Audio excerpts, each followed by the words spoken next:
Merle Haggard is without a doubt one of the greatest country music stars of all time. Throughout his incredible career, he had dozens of #1 hits on the U.S. country charts, many of which also made it to the top of Billboard's all-genre singles chart. For his many contributions to the world of country music, Haggard was honored with numerous awards and accolades, including a Kennedy Center honor in 2010, a Grammy Lifetime Achievement Award in 2006, and a BMI Icon Award in 2006. In 1977, he was inducted into the Nashville Songwriters Hall of Fame, and in 1994, inducted into the Country Music Hall of Fame.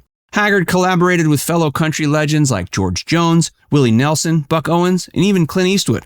Haggard was instrumental in popularizing the genre of outlaw country. Known for challenging the Nashville status quo with his iconic Bakersfield sound, Merle always pushed the limits while remaining uncompromisingly true to himself. From his first studio album, Strangers, which gave us classic tracks like My Friends Are Gonna Be Strangers and The Bottle Let Me Down, to 2015's Willie Nelson collaboration, Django and Jimmy, it seemed like everything Haggard touched turned to gold.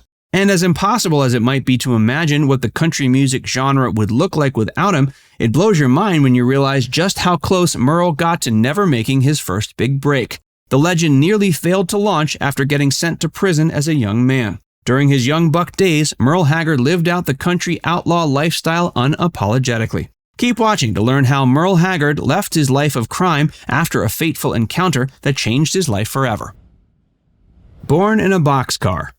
Merle Ronald Haggard was born in Allendale, California, April 8, 1937. During the Great Depression, his parents, Flossie Mae and James Francis Haggard, moved to California after their barn burned down in 1934. Haggard and his family lived in a railroad boxcar that had been converted and expanded into a full-fledged house. His father added a bedroom, second bedroom, kitchen, and breakfast nook to the boxcar frame, and before you knew it, it no longer resembled a rail car. His dad died of a brain hemorrhage in 1946. Merle, who was just 9 at the time, was deeply affected by the loss, and it proved pivotal. In order to support her family, Haggard's mom found work as a bookkeeper. Merle's older brother, Lowell, gave him his first guitar when he was 12. He learned to play it by listening to records he had at home. He was especially influenced by the music of early country legends like Hank Williams, Bob Wills, and Lefty Frizzell. While Merle's mother was away from the home working, he began getting into trouble. Eventually, his mother sent him to a juvenile detention center for a weekend in a desperate attempt to try to correct his behavior, but it proved ineffective. In fact, it made his bad behavior worse. By the time he was 13, Haggard was committing theft and writing bad checks. In 1950, he was arrested for shoplifting and was sent back to juvie. The following year, he ran away from home with his buddy Bob Teague to Texas. The two troublemaking boys hitchhiked and hopped freight trains throughout the state. When they returned to California later that year, they were accused of committing a robbery and were shipped off to jail despite the fact they hadn't done it. When the real robbers were found, Haggard and Teague ended up getting released, but even that experience wasn't enough to alter Haggard's course. He was sent back to juvie again that year. There, he and a friend staged an escape and made their way to Modesto, California.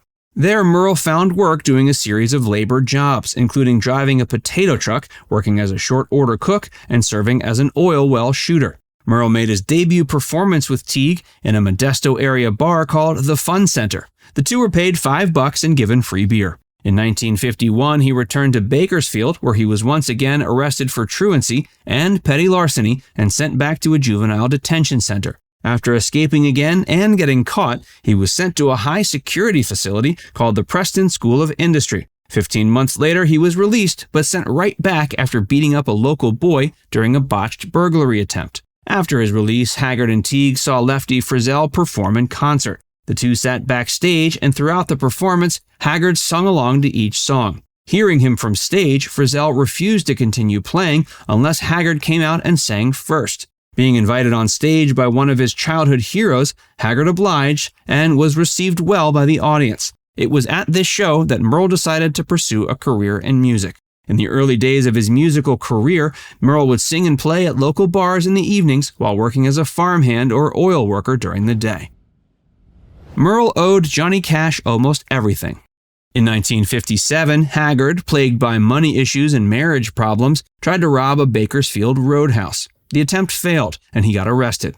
After being convicted of his crimes, Haggard was sent to the Bakersfield jail. After a failed escape attempt, Merle was transferred to San Quentin prison in February of 1958. That's where he was assigned the inmate number A45200. While serving, Haggard organized a gambling and covert booze-making operation with one of his cellmates. After getting caught drunk, he was put into solitary confinement for a week, where he came across author and death row inmate Carol Chessman. He had planned to attempt another escape, but his friend James Kendrick, who went by the nickname Rabbit, ended up going through with the plan without him after he was dissuaded by fellow inmates. Rabbit shot and killed a police officer during his escape and was quickly returned to San Quentin to be executed. Meeting Chessman and learning about Rabbit's fate led Merle to want to change his life. He got to work earning his high school equivalency diploma and maintained a steady prison job at a textile plant.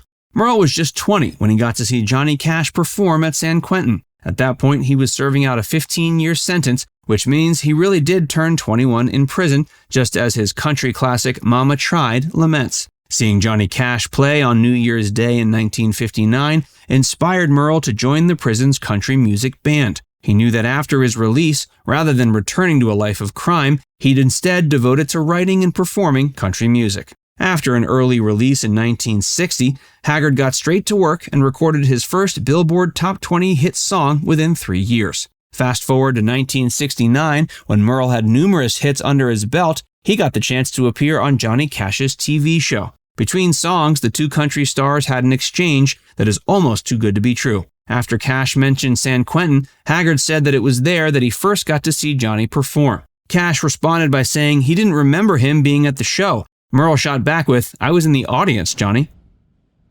Ronald Reagan pardoned Haggard.